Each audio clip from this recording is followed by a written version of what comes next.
Biarlah setiap kami pulang membawa pengharapan daripada Tuhan. Dan kami mau tinggal di dalam pokok anggur. Kami mau tinggal dalam Tuhan Yesus Kristus. Dan Tuhan Yesus tinggal di hati kami. Di dalam nama Tuhan Yesus, kami siap terima firman Allah.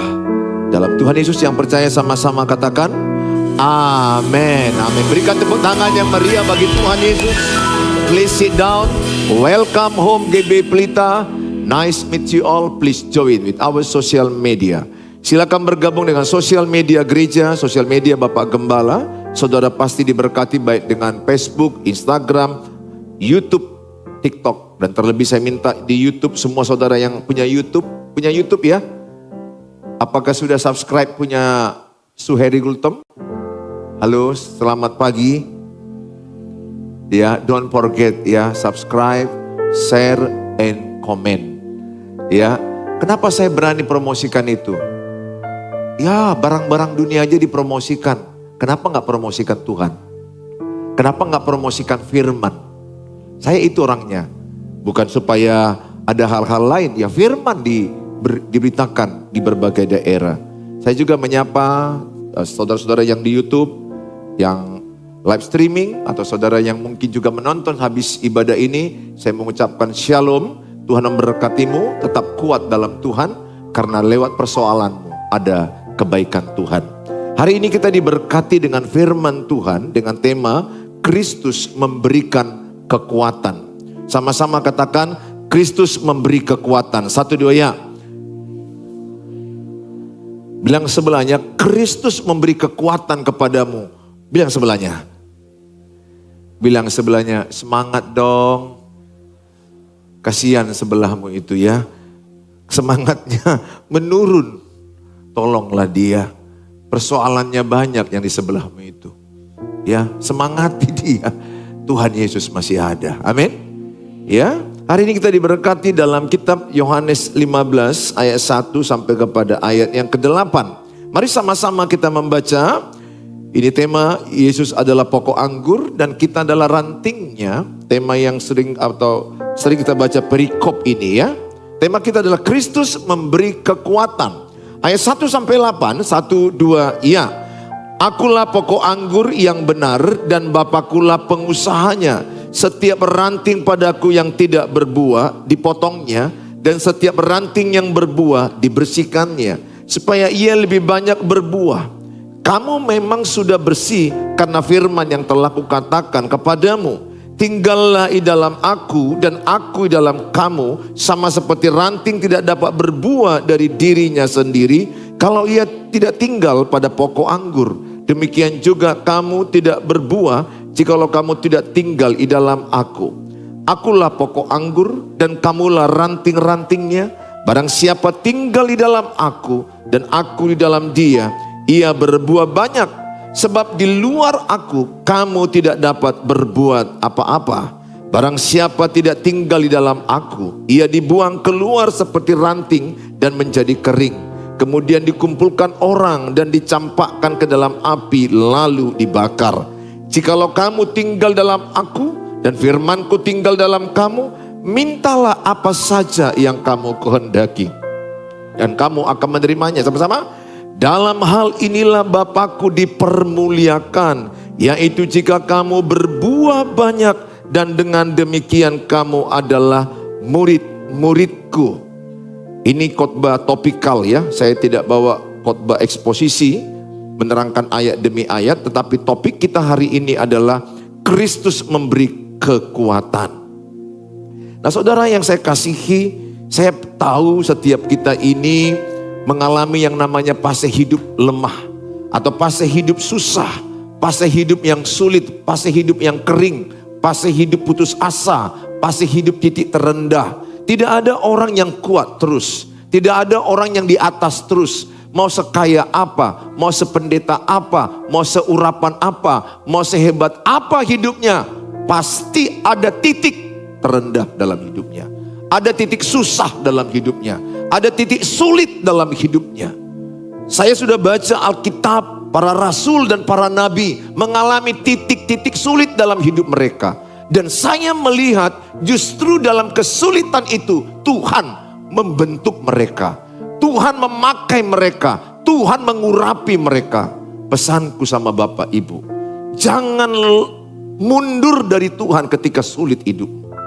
Jangan jauh dari ibadah. Karena itu sumber. Kristus itu sumber kekuatan kita. Yang saya sayangkan, sedikit ada masalah, jauh dari Tuhan. Saya nggak masalahkan kalau ada orang pindah gereja, itu nggak masalah sama saya.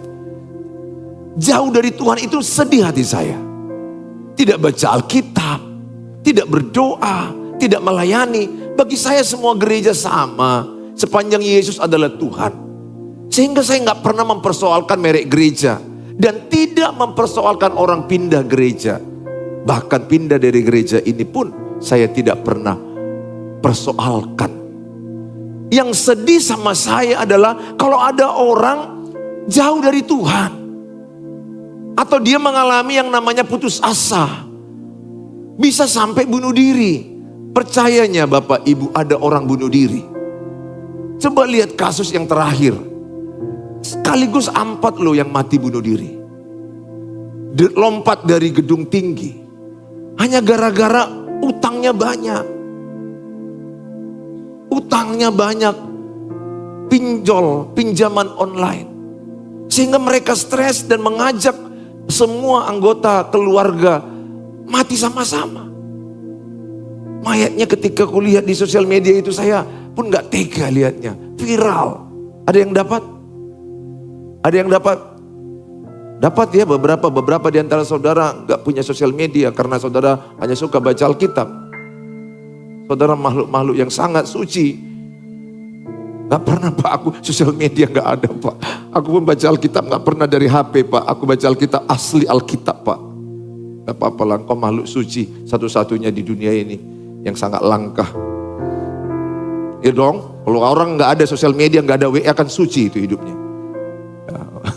Maksud saya bukan karena suci oleh sosial medianya, tetapi ya dia gak mau mensibukkan diri dengan sosial media. Ada orang yang saya tahu itu. Dia gak punya sosial media, serius. Ya. Waktu saya lihat itu stres. Utang banyak. Pesanku samamu, jangan banyak utangmu. Bilang sebelahnya, jangan berutang lagi. Bilang sebelahnya, jangan berutang lagi, tolonglah bilang. Bilang, kalau yang minta tolong sama dia, tolonglah, kau jangan berutang lagi lah, tolonglah. Bilang, minta tolonglah sama dia. Utang yang ada kemarin itu dulu kau bayar, itu aja dulu kau bayar. Jangan tambahi utang. Jangan tambahi utang ya Bapak Ibu. Ini mau sok-sok beli gincu, merek Revlon. Kenapa nggak Taplon aja? Apa kau berutang aja, jangan ya. Anak gadis kalau masa gadismu suka berutang, sampai nenek-nenek kau suka berutang. Dan mati suamimu kau buat, gara-gara utang itu. Bertobat berutang busuk, amin. Jangan ya, jangan. Cantik-cantik tapi berutang. Ngapain kok cantik tapi berutang? Lebih baik kok. Lain berutang, lain pinjam. Ngerti ya? Beda berutang, beda pinjam. Pinjam itu gini, karena kau punya usaha, minjam. Saya juga punya pinjaman miliar di bank. Saya punya pinjaman miliar karena saya bangun sekolah. Miliar. Saya rasa pinjaman kami ada beberapa miliar yang harus kami bayar. Pinjam karena ada usaha, uang usaha itu menutupinya. Utang itu maksudnya adalah, saudara, utang untuk bergaya. Bukan untuk usahamu. Ini utang untuk gaya, beli HP, utanglah. Ke salon, utang ya Eda. Edanya yang punya salon bilang, salonmu tahun lalu belum kau bayar. Cantik kau Eda, tapi utangmu gak kau bayar. Dalam loh omongan saya ini. Semoga engkau tidak hanya tertawa, tapi pulang, stop bergaya, tapi banyak utang. Kau cowok-cowok jangan suka lihat cewek cantik tapi banyak utang gak bayar-bayar. Nanti semua gajimu habis dibuat dia. Ya, ini khotbah topikal yang mau saya sampaikan kepada saudara sebagai pembukaan. Matius 11 ayat 28 berkata, marilah kepadaku yang letih, yang lesu, yang bebeban berat, maka aku akan berikan kelegaan kepadamu. Maka Kristus adalah sumber kekuatan. Kalau kita lihat dalam Yohanes 15 ini ayat 1 sampai ayat yang ke-8. Bagaimanakah supaya kita mendapatkan kekuatan dari Kristus? Kita belajar dari pokok anggur. Poin yang pertama adalah kita belajar menjalani proses dibersihkan. Yohanes 15 ayat yang kedua. Setiap ranting padaku yang tidak berbuah dipotongnya, dan setiap ranting yang berbuah dibersihkannya, supaya ia lebih banyak berbuah. Jadi ranting yang tidak berbuah dipotongnya, ranting yang berbuah dibersihkannya. PowerPoint berikutnya, next. Sehingga saudara, berikutnya, saudara lihat ketika ranting itu ini tidak berbuah, ranting yang tidak berbuah dipotong, dikumpulkan dan dibakar. Ini maksudnya orang-orang Kristen KTP, Kristen tapi palsu. Banyak kegiatan-kegiatan gereja tapi gak ada buah pertobatan, gak ada buah keselamatan, gak ada buah Roh Kudus dalam dirinya. Sehingga Tuhan tidak tertarik hanya lihat pohon yang banyak daunnya. Atau Tuhan gak tertarik lihat pelayan-pelayan yang banyak aktivitas pelayanannya. Tapi gak ada pertobatan dalam hidupnya. Gak ada perubahan dalam hidupnya. Itu sangat menyedihkan hati Tuhan. Lihat pohon ara yang tidak ada buahnya dikutuk Tuhan.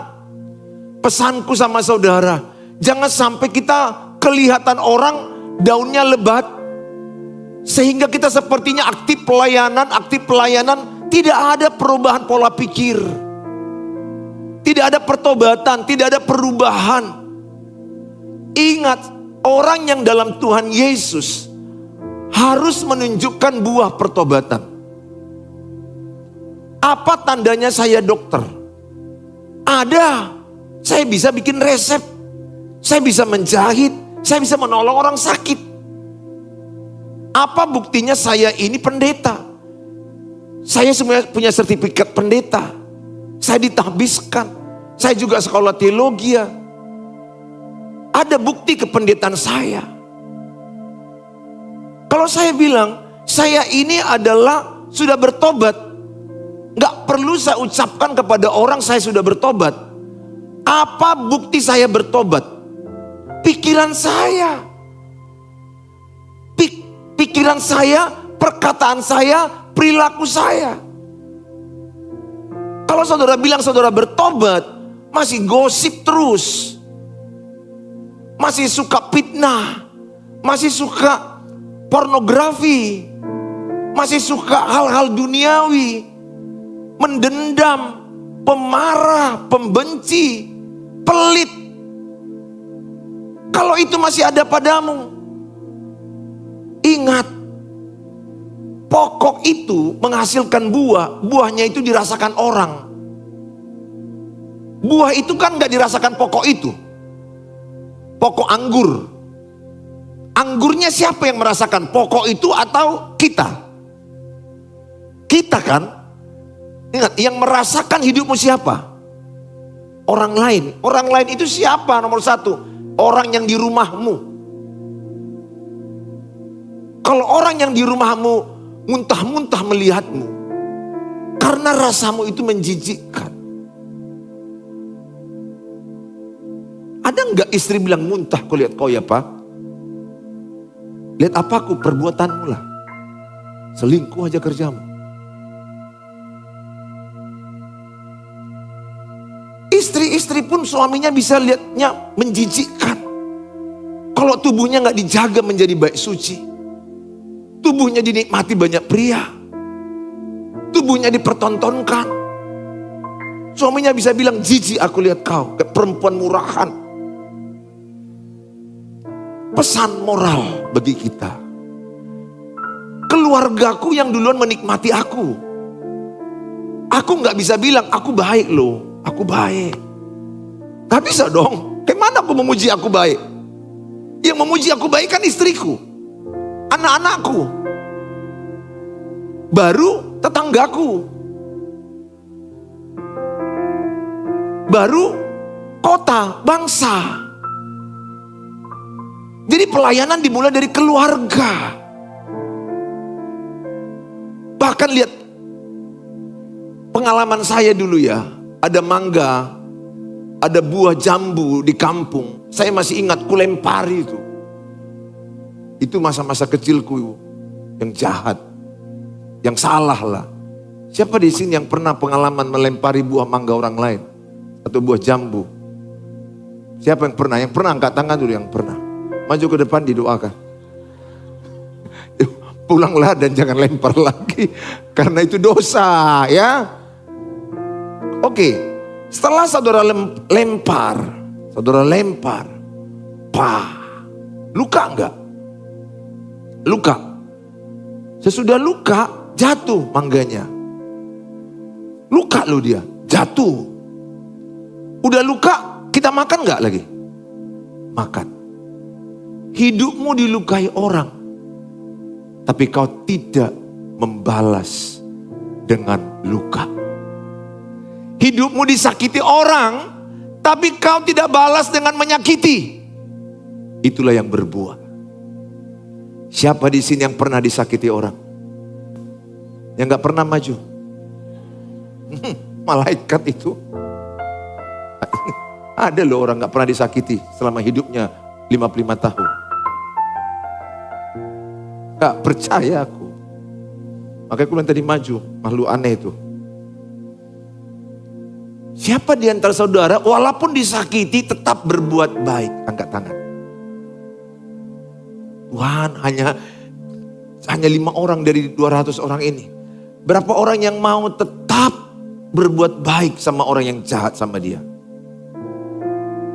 Cocoklah kau dengar khotbah ini. Semua kalian jangan ada yang tidur ya. Jangan ada yang tidur kalian. Dengar khotbah ini. Berarti kalian orang-orang yang berbuat jahat kepada orang yang jahat sama kalian. Jangan ya. Jangan. Dalam dirimu ada Kristus. Amin. Siapapun yang menjahatimu, doakan. Berkati. Traktir makan BPK Rika. Gak cukup uangmu, ayam penyet. Ayam penyet di sini ada 10.000. Tapi kau makannya penyet. Gak apa-apa. Ya, saya pulang, saya tahu. Gak kenal aku satu-satu kalian, betul. Tapi tahunya aku, wajah-wajah tersakitinya hidup. Pulanglah, berkatilah yang menyakitimu. Berkati, bawa oleh-oleh sebelum pulang. Mana tahu di rumahmu yang menyakitimu itu. Bawa oleh-oleh semampumu. Jadi ranting itu akan berbuah kalau diapakan, dikatakan lihat itu bendanya. Ya, maka dikatakan ini ranting yang tidak berbuah. Ranting yang berbuah dibersihkan. Residu, sisa, kotoran. Pernah lihat ranting yang ada bulu-bulu yang gak berguna dibuang. Ulat-ulat yang tidak enak dibuang. Supaya jangan mengganggu ranting itu. Supaya ranting itu bisa menyerap makanan dan berbuah lebat.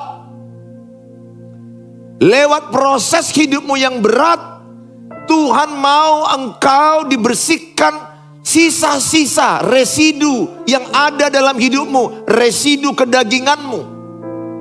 Sisa-sisa kedaginganmu. Sakit hatimu dibersihkan Tuhan, anakku. Setiap kejadianmu itu supaya kau kubersihkan. Sakit hatimu kubersihkan. Dendam, benci, pelit, pemarah. Supaya kau rendah hati, sabar seperti aku. Tuhan membentuk kita lewat proses yang tidak enak. Dibersihkan itu tidak enak. Kadang terluka. Lihat guntingnya. Itu kan kadang bisa melukai. Atau alat yang dipakainya itu bisa tajam. Mengikis. Kadang hidupmu tersakiti. Kadang hidupmu terluka, terkecewakan. Supaya apa? Supaya kotoran-kotoran dalam dirimu dibuang. Apa itu kotoran? Dosa-dosa, kedagingan-kedagingan. Saya kasih sama saudara ayat pendukung dari kitab Roma 5 ayat 3 sampai 5. Roma 5 ayat 3 sampai 5 sama-sama kita baca. 1, 2 ya. Dan bukan hanya itu saja, kita malah bermegah juga dalam kesengsaraan kita. Karena kita tahu bahwa kesengsaraan itu menimbulkan ketekunan. Ayo sama-sama. Dan ketekunan menimbulkan tahan uji. Dan tahan uji menimbulkan pengharapan. Dan pengharapan tidak mengecewakan.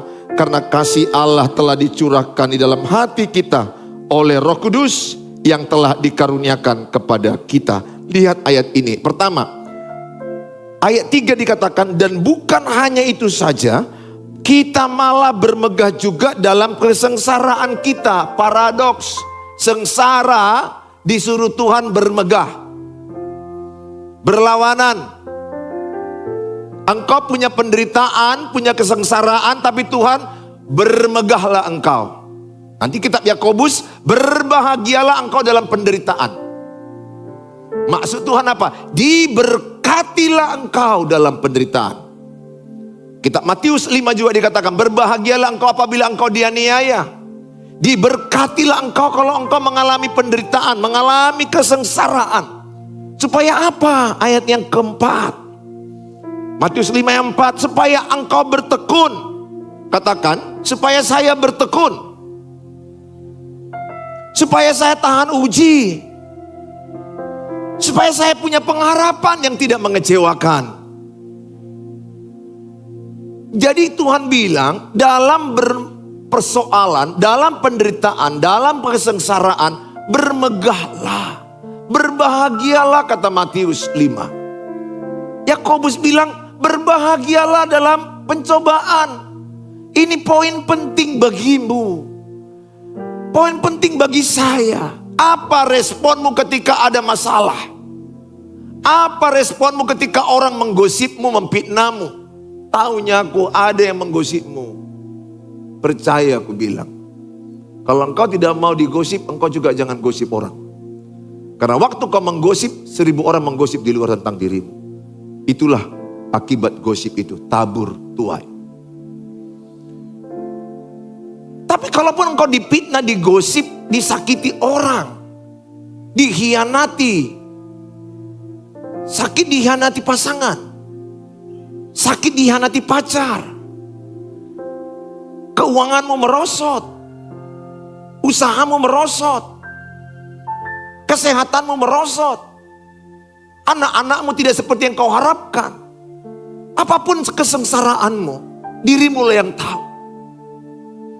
Saya hanya percaya semua di ruangan ini sependeritaan, hanya beda jenis. Maka saya hanya mau katakan, apakah engkau bermegah dalam kesengsaraan? Apakah engkau berbahagia dalam penderitaan? Apakah engkau bersyukur dalam kesusahan? Atau engkau mengeluh dalam penderitaan? Atau menyalahkan? Atau engkau justru berkata, Tuhan gak adil dalam hidup saya? Yakobus pasal yang ke-1 ayat 2 sampai 4. Saya ajak semua saudara, kalaupun ada penderitaanmu, jangan mengeluh satu kata pun. Karena mengeluh itu mengundang roh kematian. 1 Korintus 10 ayat 10. Orang yang mengeluh itu cepat tua dan cepat mati. Dia mati sebelum waktunya. Mati rohani. Yakobus 1 ayat 2 sampai 4. Saudara-saudaraku, anggaplah sebagai suatu kebahagiaan. Anggaplah sebagai apa? Suatu kebahagiaan. Apabila kamu terima lotre. Itu ayatnya. Apabila kamu jatuh ke dalam berbagai-bagai pencobaan. Ayat 3. Sebab kamu tahu bahwa ujian terhadap imanmu itu menghasilkan apa? Ketekunan. Jadi penderitaan membuat engkau makin tekun. Katakan, penderitaan membuat saya makin tekun cari Tuhan.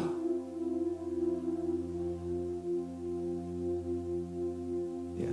Dari cara ngomongnya pun kurang yakin aku saudara tekun ya. Tuhanlah yang menolongmu. 4. Dan biarkanlah ketekunan itu memperoleh buah yang matang. Jadi karaktermu matang lewat penderitaan. Engkau tidak pernah rendah hati kalau nggak pernah susah. Kalau engkau terus bagus-bagus terus hidupmu, sombong kali hidupmu nanti. Dengar Bapak Ibu. Diizinkan Tuhan saudara masuk sekolah kehidupan supaya rendah hati. Karena Tuhan mengatakan Matius 11 ayat 29, belajarlah kepadaku sebab aku rendah hati dan lemah lembut supaya jiwamu tenang. Jadi matang karaktermu. Saya nggak rendah hati hanya dengan baca Alkitab Bapak Ibu. Saya rendah hati banyak ketika aku punya persoalan. Ketika aku udah mau mati berkali-kali. Saya hitung-hitung, ada 5 kali ku ingat, saya sudah mau mati. Siapa di antara saudara yang pernah merasa cerita hidupnya pada waktu itu harusnya udah mati tapi gak mati, angkat tangan. Yang pernah, aku aja ya. Kalian semua bagus-bagus ya. Dari lahir sampai sekarang kalian sehat, baik-baik. Semua gak pernah pesawat goncang. Atau gak pernah naik pesawat atau apalah ya. Semualah saudara. Pernah merasa harusnya lihat goncangan pesawat itu aku 2 kali udah mau mati. Di rumah sakit aku lebih mungkin 4-5 kali aku harusnya udah mau mati. Bawa mobil aku udah mau masuk parit. Hitungan detik. Naik sepeda motor waktu mahasiswa. Aku hanya hitungan detik. Mobilnya oleng, aku pun oleng. Kecepatan tinggi di Simpang Sun Plaza. Zep. 1 detik saja. Saya goyangin mobil ini. Hembusan angin. Yang kalau detik telat aku mati di simpang itu. Karena aku lagi termenung memang. Bawa sepeda motor. Tapi saya nggak langgar lampu merah. Pihak yang di sana langsung mobil cepat sekali. Saya sampai gini di BCA depan itu. Goyang. Masih hidup aku Tuhan. Berarti ini nyawa cadangan ini. Jadi aku bersyukur sekali kalau masih hidup sekarang ini. Betul-betul ini bukan lagi aku. Kalau menurut aku udah mati berapa kejadian. Ada pesawat 2 jam kami Medan Singapura Taiwan. 2 jam. Jarak itu 6 jam. Singapura Taiwan. 2 jam pesawat itu bum bum bum bum. Kalau dia hanya gini-gini turbulensi kan masih biasa. Ini naik 1 meter ke atas, bum, bum, 2 meter, dum, dum, dum. Istriku muntah-muntah, anak-anak udah ketakutan, semua udah pucat. Kalau di situ memang aku udah berserah. Kalau aku masih hidup, berarti karena masih ada tugasku. Jadi aku sadar, ngapain lagi sombong? Kalau aku sadar aku udah harusnya mati, ngapain aku sombong? Apa mau aku sombongkan? Bapak Ibu, besok aja Bapak Ibu hidup aja belum tentu. Belum tentu Bapak hidup besok. Jangan sok percaya hidup. Sombong Ibu kalau Ibu yakin aku hidup. Yakobus 4 ayat 14, tidak seorang pun tahu apa yang terjadi hari esok. Tahukah Bapak Ibu 1 detik berapa mati? 2. Lihat di Google. Mbah Google, klik. Berapa per detik mati manusia di dunia ini? 2. Saya khotbah begini udah mati sana, udah mati sana, udah mati sana. Dan ada detik kematian. Maksud saya, apalagi mau disombongkan loh gitu loh. Kalau cantik sikit pun tolonglah rendah hati. Biasanya yang cantik-cantik sikit ini yang sombong. Sama kaya-kaya sikit. Kaya-kaya sikit itunya yang sombong, betul gak? Pakai berlian, yang tahan kero, betul? Saya udah lihat orang-orang yang kaya kali itu enggak lagi. Yang OKB. Yang hanya beberapa M. Yang udah triliun itu dia hanya pakai kaos. Lihat pengusaha Facebook. Dia pemilik Facebook seluruh dunia. Mark Zuckerberg. Namanya pun Mark Zuckerberg. Itu dia hanya pakai t-shirt. T-shirt, celana pendek, selop. Kekayaannya. Kita baru sedikit. 10 gelang emas, 10 gelang kiri. Sini semua. Tawar tomat aja pun berapa sekilo. Tukang tomatnya pening.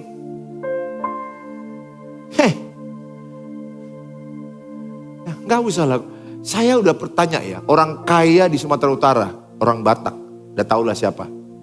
Saya coba tanya di Singapura, kenal nggak yang ini di Medan? Who is that? I don't know.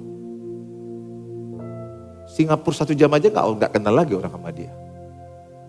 Maksud saya, ya, nggak ada yang perlu kau sombongkan, nggak ada yang perlu kau anggar jagokan. Ada lo orang, udah orang minta maaf, maafkan saya.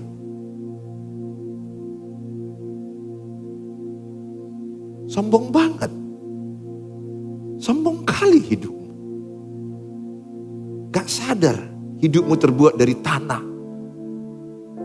Dan gak sadar dia ketika dia kayak gini, kotoran pun ada di sini. Semua dalam perut kita ini ada kotoran. Kemana-mana kalian bawanya itu, ambil makan. Aku dokter, aku tahu tidak ada manusia yang hidup gak bawa kotoran. Oh enggak Pak, tadi pagi udah ada produksi Pak. Semua udah kukeluarkan. Residu. Apa residu? Sisa. Masih ada stokmu itu. Percaya aku bilang, gak pernah itu habis. Udah pakai pencahar aku Pak, udah kubersihkan semua. Kecuali karena pencahar lah, karena kau mau di endoskopi. Atau kolonoskopi, masuk selang atas bawah. Tapi saya mau katakan kepadamu, gak ada yang perlu disombongkan. Semua karena anugerah. Semua karena kasih karunia Tuhan. So, my friend, sependeritaan apa yang kau alami? Responilah dengan bertekun cari Tuhan. Tadi kata kitab Roma 5 ayat 3 sampai 5. Ketika aku dalam penderitaan, Rasul Paulus mengingatkan jemaat Roma, bermegahlah dengan penderitaan itu engkau akan bertekun. Dengan ketekunan itu engkau akan tahan uji. Dengan tahan uji engkau akan punya pengharapan. Pengharapan yang tidak mengecewakan. Yakobus 1 dikatakan ayat 2 sampai 4. Ketika engkau punya pencobaan, berbahagialah. Gak gampang memang berbahagia ketika ada yang meninggal yang kita cintai. Saya tidak mengajarkan ketika ada meninggal anak atau meninggal istri, meninggal suami, ayah, orang tua kita ketawa. Bukan itu. Responi dengan benar. Memang ada fasenya kita kehilangan, berduka, menangis. Tapi setelah itu kita apa yang kita responi? Kita dekat sama Tuhan. Bertekun mencari Tuhan. Saya ingatkan sebagai pendeta, bertekunlah dalam kesengsaraanmu. Bertekunlah cari Tuhan dalam penderitaanmu. Jangan salahkan siapapun. Jangan salahkan keadaanmu. Allah turut bekerja dalam segala perkara mendatangkan kebaikan. Roma 8 ayat 28. Sejarah hidup saya 54 tahun. Saya sudah melihat setiap penderitaan ada berkat. Karena kuresponi dengan benar. Ketika tidak kuresponi dengan benar jadi masalah. Jadi yang paling penting responmu. Percaya ada kebaikan Tuhan dalam kesusahan anak gadis. Ketika ada cowok yang memutuskan cintamu, ada cowok lain yang lebih baik menunggumu. Saya hanya mau katakan, jangan meratapi ketika engkau dipecat dari kantor. Ada perusahaan baru mungkin yang mau kau pimpin. Selalu ada kebaikan-kebaikan di balik itu. Paling tidak engkau makin rendah hati. Engkau makin sabar. Kau tidak perlu melihat manusia pandang sebelah mata. Kerendahan hati itu muncul lewat penderitaan hidupmu. Lewat penderitaan hidup saya belajar rendah hati. Payah lo belajar rendah hati saat banyak uang, betul? Halo? Saat engkau semuanya sebaik-baik saja, payah rendah hati itu. Makanya sekolah rendah hati itu penderitaan. Suami meninggal. Ada yang ku tahu, anak meninggal sekali dua. Ketika anaknya meninggal, dia bilang, Pak Pendeta, saya diingatkan Tuhan rendah hati. Anakku meninggal, uangku banyak. Aku bisa terbangkan ini ke Singapura, ke Penang. Tapi aku tidak bisa. Aku udah buat di rumah sakit terbaik di Medan ini. Aku punya puluhan M yang bisa kulakukan untuk dia. Tapi aku tidak bisa nyambung nyawa dia. Aku diajari Tuhan rendah hati. Karena yang dipunya dia itu, harta itu membuat sombong. Tuhan tidak menentang orang yang punya harta. Tapi hartamu gak di situ. Hartamu di surga. Hartamu di Tuhan. Bukan di kecantikanmu. Bukan di uangmu. Di mana hartamu berada? Di situ hatimu berada. Buat hartamu di atas, bukan di bumi. Jadi kalau yang di bumi ini habis punyamu, hartamu masih ada di sorga. Di bumi ini bisa hilang. Gempa aja ini 10 skala Richter, ini gedung habis. Lihat beberapa waktu yang lalu, di Sulawesi, gempa seperti Cemara Asri itu, besarnya rumah. 10.000 masuk semua hidup-hidup. Mewahnya seperti Cemara Asri. Masih ingat gempa itu? Hidup kita gak ada apa-apanya. Kayalah di surga. Sehingga ketika engkau menderita, engkau tidak perlu jauh dari Tuhan.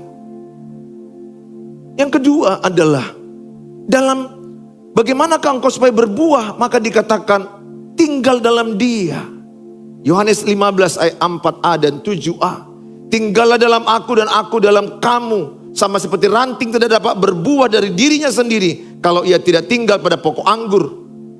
Demikian juga kamu tidak berbuah jika kamu tidak tinggal dalam aku. Jikalau kamu ayat 7. Jikalau kamu tinggal dalam aku dan firmanku tinggal dalam kamu, mintalah apa saja yang kamu kehendaki dan kamu akan menerimanya. Yang pertama tadi, sebagaimana supaya engkau berbuah, bagaimana supaya engkau Kristus menguatkan engkau tengah penderitaan, dibersihkan Tuhan. Kesombonganmu, suatu waktu kau dibuat Tuhan tumpur usahamu. Bangkrut. Ingat, Nabi Elia tidak membuat pengharapan kepada burung gagak. Karena burung gagak itu disuruh Tuhan. Sehingga saya tidak pernah membuat pengharapan kepada manusia kaya. Sekaya apa manusia saudara di gereja ini. Tidak pernah aku buat pengharapanku kepadamu. Engkau hanya disuruh Tuhan, burung gagak, memberkati rumah Tuhan. Tuhan menyuruh Nabi Elia ke sungai Kerit. Dan Tuhan menyuruh burung gagak memberkati dia. Sumbernya Tuhan, bukan manusia. Kalau ada yang menolongmu, hormati dia. Tapi dia bukan sumber. Mengerti maksudnya? Siapapun yang menolong sekolahmu, hormati dia. Ucapkan terima kasih. Siapapun yang membantu ketika kau susah, hormati dia. Ucapkan terima kasih. Tapi saya mau ingatkan, dia bukan sumber. Dia hanya burung gagak yang dikirim Tuhan menolongmu. Pesanku sama saudara, tidak ada kekuatanmu selain tinggal. Pokok anggur itu hanya kuat. Ranting itu hanya berbuah ketika tinggal, melekat, tinggal. Kalau dia tidak tinggal tetap melekat, dia bisa jatuh. Pastikan engkau baca Alkitab. Berdoa setiap saat. Berdoa itu bukan 5 kali sehari. Berdoa itu bukan seperti dulu kayak Daniel 3 kali sehari. Daud 7 kali sehari. Rasul Paulus bilang setiap saat. Bangun pagi berdoa, mengucap syukur, baca Alkitab.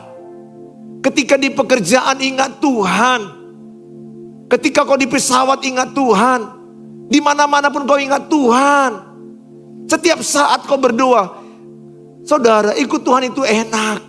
Kita nggak repot-repot, cukup kita hanya ketika di kantor ingat Tuhan, Tuhan, susah aku Tuhan.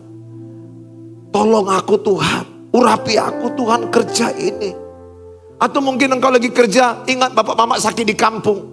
Tuhan, bapak mama aku sakit. Tuhan sembuhkan. Bahkan gak perlu harus lipat tangan kadangkala. Kau bisa hanya dengan hatimu berseru, Tuhan tolong aku tidak kuat. Sambil naik sepeda motor kau bisa nangis. Saya bawa mobil kadang nangis berdoa. Makanya di dalam mobil gitu yang ada khotbah dan pujian penyembahan. Saya tinggal dalam dia, dia tinggal dalam aku. Aku mau melekat 24 jam, tidak mau putus. Non-stop berdoa. Bukan berartinya tiap hari kita lipat tangan, angkat tangan. Maksudnya hatimu terus kepada Tuhan. Sebisa-bisamu di rumahmu ada lagu penyembahan, lagu pujian. Coba rasakan di rumahmu ada lagu penyembahan. Beda rasanya. Hadirat Tuhan turun. Yang mau marah pun batal marah. Setan pun takut masuk. Nampakmu YouTube yang dipakai loh. Tapi itu membawa pujian. Coba engkau lagi galau, lagi susah. Angkat penyembahan, angkat pujian. Maka ada kekuatan dalam dirimu. Allah bersemayam dalam pujian penyembahan umatnya. Maka seberat apa hidupmu, selalulah bawa penyembahan. Bawa pujian. Tinggal dalam dia, dia dalam engkau. Maka engkau akan mendapat kekuatan, akan berbuah lebat. Tepuk tangan bagi Tuhan Yesus.